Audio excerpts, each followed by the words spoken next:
Welcome back everybody to the ISR Dirt Rally Sunday League. This time we've got round 2 of the season, which takes place at Monte Carlo, and we're still in the 1970s class of cars. So that means that I'm still in the Ford Mark II Escort.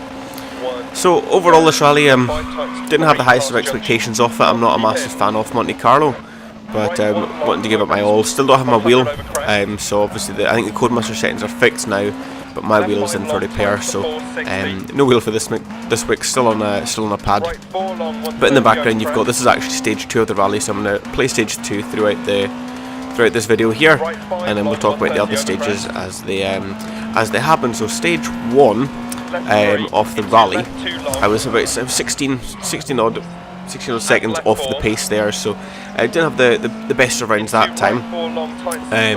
But that put me up into, I was in 5th place after the first stage. After the first stage there, so Reemans was leading the way with a 10-second advantage over Charles, and then an 11-second advantage over Iceman. So stage 2 is what I've got here. Like I said, this is my best stage of the event, so I thought I'll show that one, just show some goodness for a change.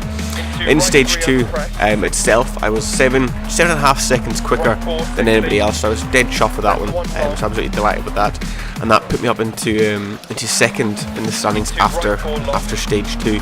So I clawed back an advantage to 9 seconds just behind Newlands there, with Iceman behind me and with 17 seconds further back. So things were looking up. It was all about kind of keeping consistency, not making too many mistakes, just like hitting the wall there. That's one of those things you want to avoid, and to make sure you don't fall off the cliff. I think that's what happened to Rob in the opening races, in the opening round. Stage 3, however, went absolutely dreadful. It was 34 seconds off the quickest time in that stage, and that is saying something when you look at how quick these stage times were. These were the shorter stages, so I was absolutely devastated with that, and I dropped down to 5th in the leaderboard there. So a massive 43 seconds off the back of Reemans, who was still holding his own at the top, but Iceman had clawed him back in a little bit, so he was only 8 seconds further back.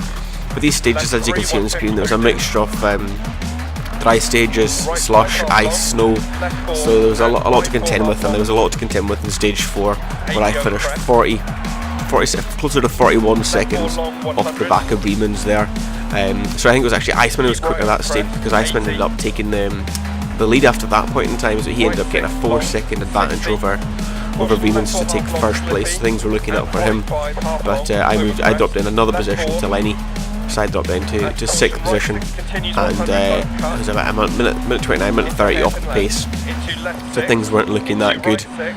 On to stage 5, they're hoping to try and get things a little bit better, a little bit quicker, but no, again, still awful. 23.3 seconds off the fastest guy in stage 5, so I was dropping even more time.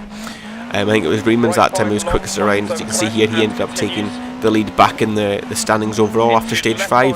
6-second advantage to Iceman, and I was a 1 minute 47 seconds down the road, so not looking good at all. But this is what you're seeing on screen now. This is towards the end of stage 2. So actually this was my quickest stage of the event. It's a little bit ropey here in these final couple of corners, but I was absolutely nailing it as best I could. And do you know what, it worked out well. I ended up getting the quickest time, but that was the only highlight of this whole event for me. Just glad I didn't get a puncture or anything like I did in the event at Finland. But yeah, we're just coming down to stage 2 now, and I'll quickly let you know what happened in the final stage of the event, which is stage 6. I was 13.4 seconds off the pace there, pretty much.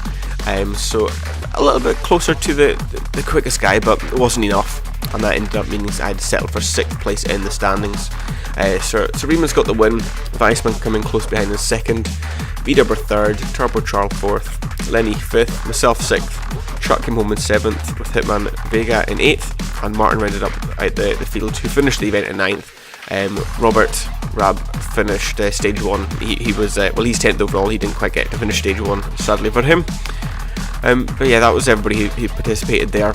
Next week we're off to Wales, and hopefully that time around I'll have a bit of a better display, and it'll be the same cars again. But thanks so much for watching this shorter, changed up video for Sunday League. Love to know your feedback to see what you prefer. But thanks again for watching, and I'll see you all in the next video.